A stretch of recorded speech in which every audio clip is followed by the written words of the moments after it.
welcome to It's a Mom's Life here on Active FM with myself, Denise. And I am Tando. Awesome. And today we have a very special guest on the show. So we'd like to welcome MD, speaker, neurologist, and author of the book So Many Babies, Dr. Susan Landers. Welcome, Dr. Susan Landers. Oh, thank you so much. It's really awesome to have you. Thank you. I appreciate it. You mentioned that I was a neurologist, but I'm actually a neonatologist. Oh my word. That's a physician who takes care of sick newborns and premature babies. Oh wow. A little different. It is, no, very different. Neonatologist. Now, when I saw that, I also thought, I've never seen this type of doctor. It was my first, so you are my first. Wow. Okay. So on that note, Susan, tell us a little bit more about you, what you do, how you got into being a doctor. Oh, okay.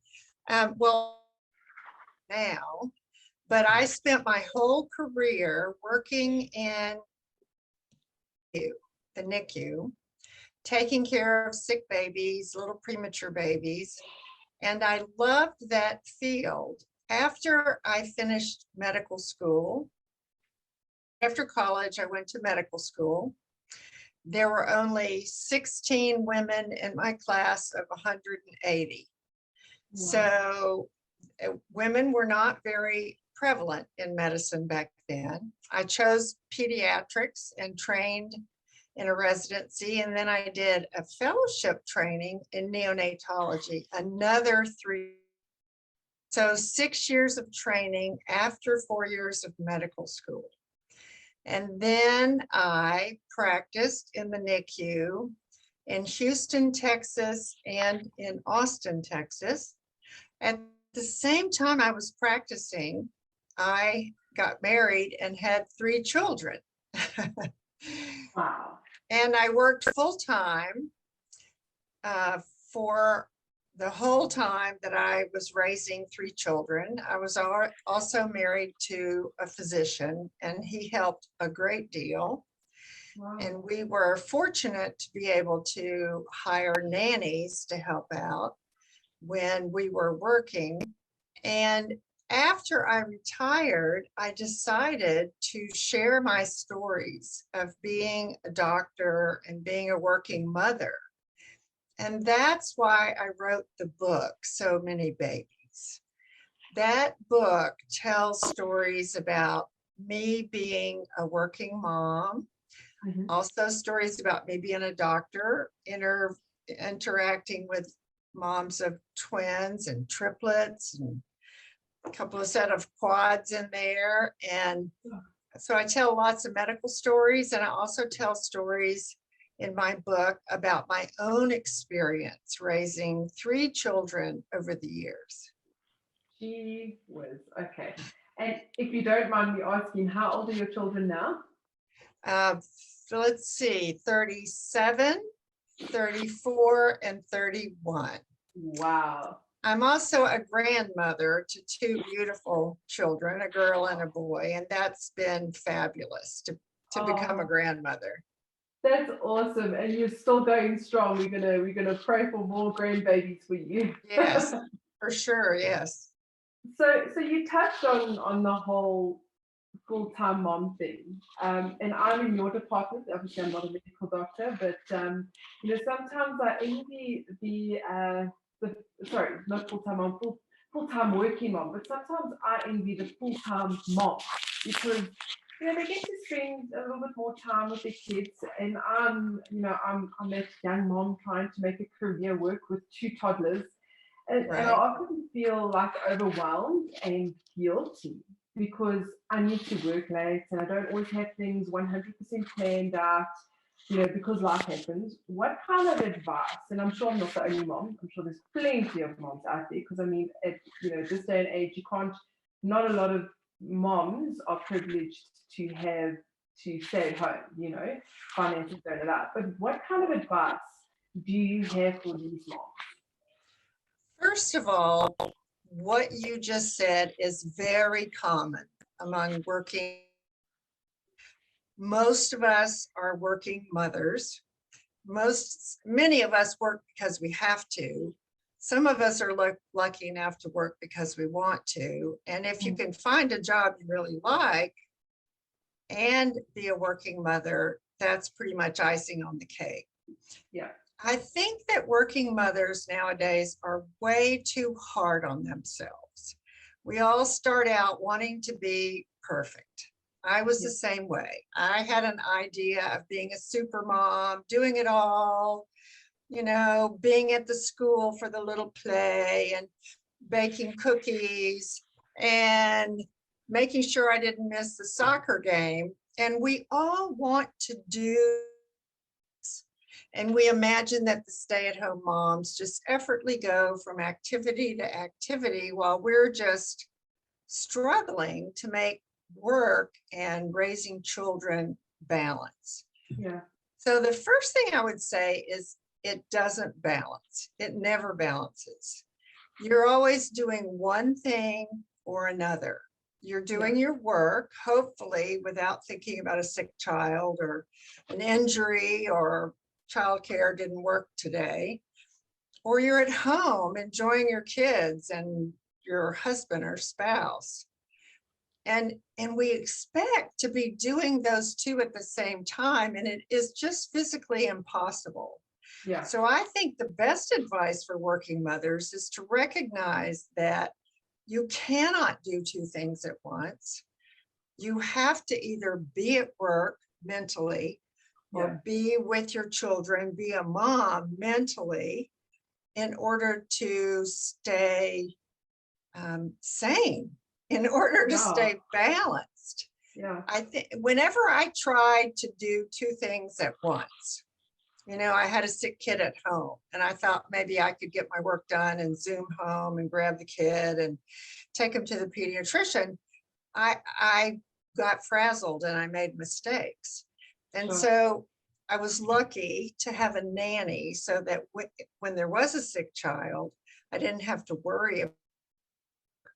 But a lot of working moms have to juggle childcare with their spouse, family member, and it is really, really hard to be two places at once. So my biggest piece of advice for working moms is to just accept that when you're at your job, when you're doing your work, you're not going to be the best mother possible. Yeah. But what you can do for yourself to be fulfilled in your work is when you take off from work and you're at home and you're with your kids, you can be the best mom possible. Yeah. Called being a good enough mother. The good enough mother knows that she's a better person if she has a good job that leaves her fulfilled, if she has a job where she thinks she's making a difference, like what you're doing, you're making a difference in your work. And so when you're through with your work, with your recordings, you're going to be a better mom this afternoon with your children because you've done a good job with your recordings. Yes. So I think the notion that modern day moms need to understand is how to be a good enough mother. You cannot do two things at the same time. And us try desperately to balance being a mom and working. And in fact, it's not a balance. It's a juggling act because you're doing one thing and then you hand it off and then you're doing something else. I think it's more like juggling than it is balancing. So that would be my biggest advice for your listeners. Yeah, I think that, you know, sort of what I have felt, you know, especially during the last year or so after it's been chaos at work and it's just crazy. Times are crazy, work is crazy. Just doing work at work and coming home and not bringing work home, but actually being one with your kids, like literally sitting down, engaging, not going, well, let me quickly answer an email and I'll then get to the kids, or because then there's another email and another email. Instead of just going, look, this is time now for the kids. Exactly. You've expressed it beautifully, that if we could let our work go, shut the laptop, don't answer the emails, don't scroll through social media, we will actually enjoy our time with our children more. Just yesterday, I was reading a paper about how good it is for mothers to play with their children. I used to do that when I was younger. I would get out in the yard and play catch. And I even taught my son and both my daughters how to pitch catch. I think that's why my son pitches like a girl, but we had so much fun. And I would take them to the swimming pool and make sure that they learned how to swim, swimming with them. And so or go biking with them. When my son got older, I used to go walking with him. So doing things with our children where we are able to leave work behind, not think about it, it helps our brain, it improves our mood, it lowers our level, and it's so good for us. Definitely. Tando, is there something you want to ask? The question that you asked, actually, Denise, being, when Susan mentioned that there's a thing that we always feel like we're not good enough as a mom. And I think I went through your Instagram today. I was actually just scrolling through your videos, and I actually saw one where you spoke about, we have this attitude as moms that we need to be perfect. And I just started thinking after that, where do we get that from? Where do we get this notion that we need to be perfect moms? Like, I remember having my first child, having that idea. But now when I think about it, where does that come from? Where do you think that comes from? Because I believe every mom has that at the back of their heads, even before having children, that I have to be this perfect mom. Right, we do. And we get it from culture and from our family of origin. Most of us enter motherhood with a notion of what a good mother is. Does she stay at home? Does she bake cookies? Does she sew the kids' clothes? Or does she go to work? I was lucky. I had a mom who was an elementary school librarian. And so my model for a good mom was she went to work every day, but she was off on the weekends. So I think society gives us our models for moms, and so does our family. But here's the problem. In our societies, they're giving us that model, and we think we know what a perfect mom is, but we don't have adequate time to stay home with a newborn. We don't have adequate childcare very often. And so we enter motherhood thinking we're super mom or the best, and then reality hits and things come at us, sick child, project, deadline. Yeah. And we struggle because you cannot do two things at the same time, two different things at the same time. So I think that because society gives us this notion of being a perfect mom, we need to share with each other that there's no such thing. There is no good. That's why I like to talk about being a good enough mother. The good enough mother raises good children. All my kids turned out fine. they're all employed, they're all independent. So our goal as mothers is to raise happy, independent people. Yeah.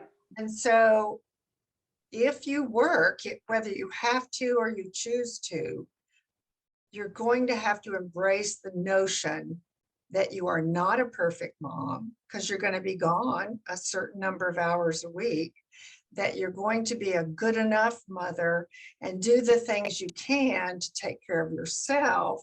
Yeah. Does that make sense? No, that makes perfect sense. And I wish like there can be more platforms where like women hear this type of things, Yeah. because in our place daily, like you said, society is always pushing this image of perfect mother looks like this, a perfect mother Right. does that, but we don't have these real conversations, like real moms who actually have been through the work. Because when I realized that I'm not a perfect mom, how that hurt me. I was like, oh my goodness, what can I do? We all, every one of us has been there. We have all Yeah. been there, crying over the baby. What do I do? I don't know what to do. Or crying over the toddler who got sent home with a note. Your kid bit another kid. I mean, there's just no end to how many ways we think we should know the answers, and we don't, because Yeah. we're learning as we go. So social media, I'm not a fan of the way social media presents everything to be tidy Yeah. and neat and colorful Yeah. and matching, and because life isn't like that. Our Yeah. lives aren't like that. So true. It's nice to actually get real, because when we have these conversations with real, even like I think we all live in our own little world, and like to have you coming on, and so many of our other ladies that have joined us before, just to get that, like there's a reassurance that it's okay, you're doing a good job. It doesn't mean because someone else's perfection it's not your perfection. And I just love it, because this is such a real conversation. Yes. I'd like to ask something from our side. So I see there's a lot of information on the internet, and we touched on Instagram, but a lot of information on the internet nowadays. As a doctor, what would you say to moms who tend to Google symptoms or Google things and Yes. child and health? What would you say to, because I don't think we've all done it. We have Right, all done it, right. but sometimes it's not a good thing. So what would your thoughts be on that? Well, first of all, don't ask Dr. Google anything that you can ask a pediatrician or a family doctor. Yeah. That's my first rule. The second rule is getting information on the internet has to be done with a mindset of where the information is coming from. If the information is coming from a site that is .edu, that means it's from a university in the United States. I'm not sure about in South Africa if it would be the same, but you can tell when you're on Google, when you're searching, whether you're looking at an ad site or whether you're scrolling down and looking at a website that is not .com. .com is a business. .edu is an educational institution, and .org is a not-for-profit. So the simplest thing you can do is not go to businesses to get information. Now, as soon as I said that, my website is susanlandersmd.com, but I give enough information there that you would know that I'm a qualified pediatrician, and I frequently quote the American Academy of Pediatrics. Yeah.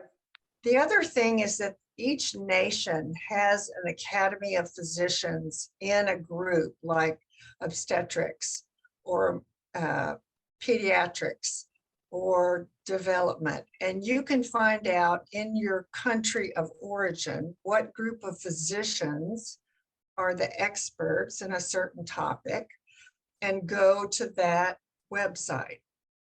For example, yesterday I was on the internet learning about dyslexia, and there is a dyslexia organization. It's called dyslexiaassociation.org.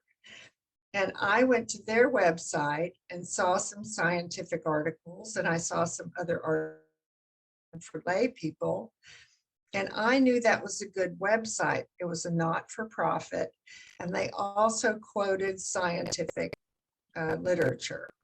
Okay. Does that help a little bit to know That how? helps. help keeps in 100%. bounds. Good. Because Good. as we didn't even know that there was a difference between the, well, I didn't, .com, .org, and ed, like that's that. Yes. And I'm sure many moms will be able to go, hang on, I cannot. Well, if I look at this information right now, it's probably not accurate. So rather look at the educational URLs, the edu. You said EDU is a university. That Cool. means it's based in academics. .org is a not-for-profit. Yes. Those two you cannot go wrong with, getting information from those two.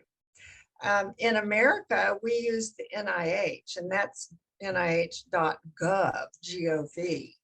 That's going to vary from country to country. If you're going to Google and you're clicking on an ad, you're probably falling for something that's a business that's trying to mislead you or sell you something.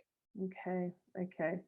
I'm actually going to do a little bit of research on my side to know what the South African ones are, because it's very, and obviously first prize is you getting or speaking to your physician. Oh yes, always. Not doing the whole Google thing. But sometimes there's desperate situations at 12 o'clock at night and you don't know what to do.